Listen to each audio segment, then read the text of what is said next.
Ah, c'est pas... Tu vois le temps? Je Et- couperai le... Ouais, ça va. Voilà. Donc, bonjour. Alors, encore une petite vidéo, sans doute la dernière avant une pause annoncée d'un mois. Et aujourd'hui, je suis avec Marc. Alors, Marc, que je voulais présenter en quelques mots très rapidement. Alors, Marc, il se trouve qu'on m'a parlé de lui il y a des années en me disant oh, il y a un super comédien gesticulant qui propose un spectacle autour de son parcours à la ferme.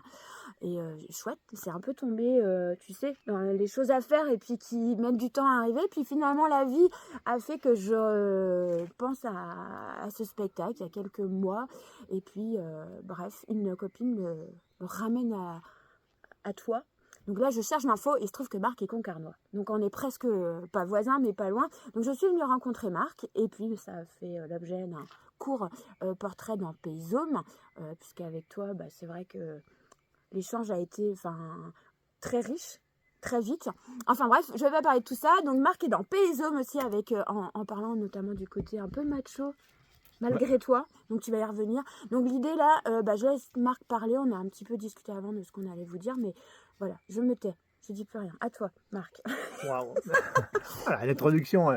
Alors, comédien, d'abord, je ne suis pas du tout comédien, mais ça, c'est pas grave. Et on parlera de la forme peut-être plus tard.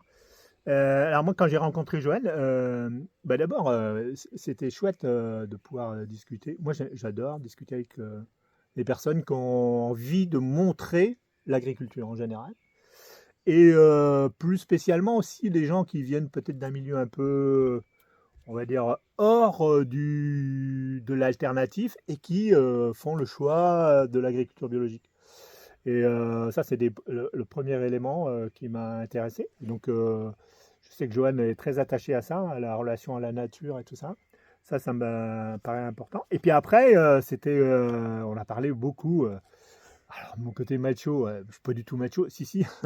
Malheureusement, en fait, si c'est bien un truc qui me travaille encore beaucoup aujourd'hui, c'est ça, c'est comment on construit, comment on s'est construit le patriarcat. Alors en agriculture, mais pas qu'en agriculture, mais en agriculture en particulier. Alors moi qui me pensais être un peu à l'opposé de ce système de machisme, de domination de l'homme, etc. Ben, au final, je me suis bien rendu compte que c'est pas si simple que ça de s'émanciper de tous les traits qu'on a. Et je suis content. Alors moi, j'en parle un peu dans ma conférence, gesticulée, mais je suis content aussi qu'il y ait des femmes qui abordent ce sujet-là de façon très, très sympathique et puis en même temps très bousculante pour les hommes, parce que il est grand temps qu'on se pose nous des questions, pour les hommes. Et puis après, du coup, on a beaucoup parlé quand on s'est rencontrés, parce qu'elle me parlait de pourquoi pas faire une conférence, Joanne, voilà. Alors moi, je lui ai dit, écoute, si tu veux parler de toi, et que tu veux faire une conférence, il y a une méthode, un outil qui s'appelle la conférence gesticulée. Et je trouve que c'est super chouette. En fait, l'idée, c'est de partir en fait, de son vécu.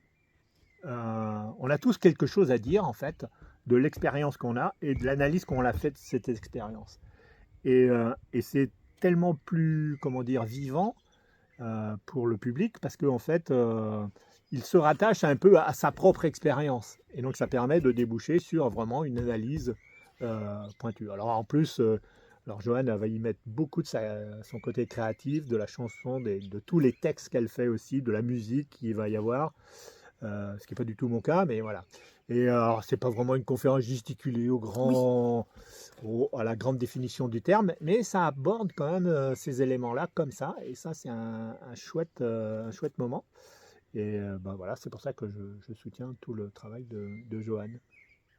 Voilà. Je sais pas comment ça finit, parce que je vois pas. 4. 4. Ah bah dis donc, ouais, j'étais hyper concis, hein. Ouais, t'as vu? Concis.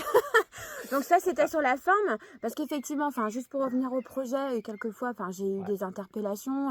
Qu'est-ce que tu vas y raconter? Alors, c'est pas une conférence avec de l'apport de contenu comme une prof ou comme une relation d'apprenant, de l'appreneur, etc. C'est vraiment partagé à partir de l'expérience de vie, des considérations. Donc là, effectivement, il y a les violences infantiles, mais pourquoi je les aborde? Parce que ça conditionne l'adulte qu'on devient, pardon. Et moi, la femme, ça a été d'accepter de se mettre en retrait, au second plan. Voilà, ça passe par des petits trucs anecdotiques, mais dans toute la com de notre ferme, c'était toujours monsieur et madame.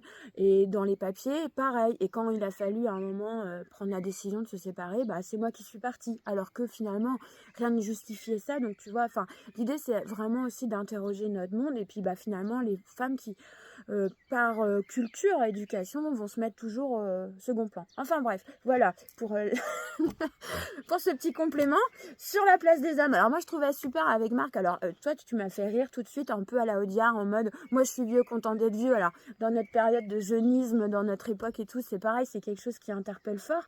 Et puis un regard d'homme aussi, c'est intéressant. Si tu peux, tu vois, on a encore un peu de temps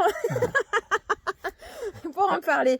Alors, le regard d'un homme sur quoi? Sur le patriarcat ou non. Sur la place de la femme en agriculture, par exemple. Oui, concrètement, peut-être, qu'est-ce que toi, tu en as constaté? Enfin, tu m'as aussi parlé de cette espèce de fidélité des hommes, de loyauté. Il y a plein de choses comme ça que tu nous as dit, super intéressantes. On sort un peu du cadre, mais l'idée, c'est ça. Non. Alors, mais bon, après, par contre, sur la place... en fait, je pense que moi j'étais installé avec ma compagne sur une petite ferme, voilà, où on a vécu un peu une évolution parce qu'on était dans un système très classique de ferme en production laitière avec du maïs, du soja, des vaches très productives, des Holstein, etc. Et puis après, on a bifurqué d'abord pour des raisons financières vers des systèmes autonomes et puis pour terminer en agriculture biologique. Et je dois dire que sur la ferme, avec ma compagne, on partageait tout. On partageait tout en fait, les travaux comme les décisions, etc.